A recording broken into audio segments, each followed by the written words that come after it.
விண்வெளிக்கு பகவத்கீதை கொண்டு சென்ற சுனிதா வில்லியம்ஸ் அடடே இப்படி ஒரு காரணம் இருக்கா என்று ஆச்சரியமாகவும் பார்க்கப்படுகிறது.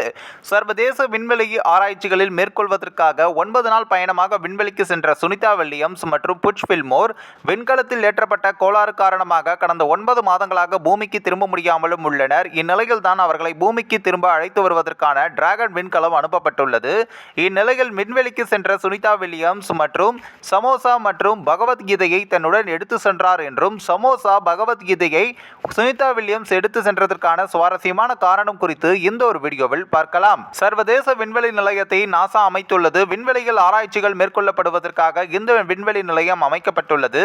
இந்நிலையில் ஆராய்ச்சி மேற்கொள்வதற்காக இந்த விண்வெளி நிலையத்திற்கு சுனிதா வில்லியம்ஸ் மற்றும் புட்ச் வில்மோர் ஆகிய இருவரும் போயிங் ஸ்டார்லைனர் என்ற விண்கலம் மூலமாக 2024ஆம் ஆண்டு ஜூன் மாதத்திலும் அனுப்பி வைக்கப்பட்டனர். சுனிதா வில்லியம்ஸ் மற்றும் புட்ச் வில்மோர் ஆகிய இருவரும் விண்வெளி ஆராய்ச்சி நிலையத்தில் 9 நாட்கள் தங்கி ஆய்வுகளை மேற்கொண்டுவிட்டு பூமிக்கு திரும்பவிருந்தனர். ஆனால் விண்கலத்தில் ஏற்பட்ட தொழில்நுட்ப கோளாறு காரணமாக அவர்கள் பூமிக்கு திரும்புவதில் சிக்கல் ஏற்பட்டது. கோளாறுகளை சரி செய்ய முன்றும் தோல்வியே ஏற்பட்டது. இதனால் கடந்த 9 மாதங்களாக விண்வெளி நிலையத்திலேயே அவர்கள் இருவரும் இருக்க வேண்டிய கட்டாயமும் ஏற்பட்டது. தற்பொழுது அவர்களை பூமிக்கு அழைத்து வருவதற்காக ஸ்பேஸ் எக்ஸின் க்ரூ டிராகன் 9 என்ற விண்கலம் அனுப்பப்பட்டுள்ளது. இந்த விண்கலம் கடந்த சனிக்கிழமை விண்வெளிக்கு புறப்பட்டது. இந்த டிராகன் விண்கலம் ஞாயிற்றுக்கிழமை வெற்றிகரமாக விண்வெளி நிலையத்தையும் சென்றடைந்தது. இந்த விண்கலில் தான் சுனிதா மற்றும் வில்மோர் திரும்ப உள்ளனர். இன்று நள்ளிரவுக்கு மேல் டிராகன் விண்கலம் பூமியை வந்தடையும் என்று எதிர்பார்த்து வருகின்றனர்.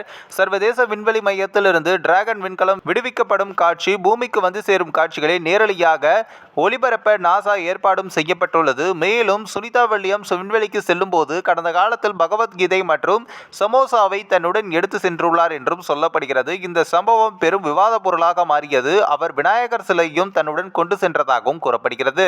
இது குறித்து சுனிதா வில்லியம்ஸ் கூறுகையில், பகவத்கீதை மற்றும் சமோசா இவை இரண்டுமே என்னுடைய மனதிற்கு மிகவும் நெருக்கமானவை. எனது தந்தை எனக்கு அளித்த பரிசு பகவத்கீதை. பூமியில் உள்ள மனிதர்கள் போலவே விண்வெளியிலும் நான் இருக்கிறேன் என்பதை உணர்த்துவதற்கு இது உதவுகிறது என்றும் கூறியுள்ளார்.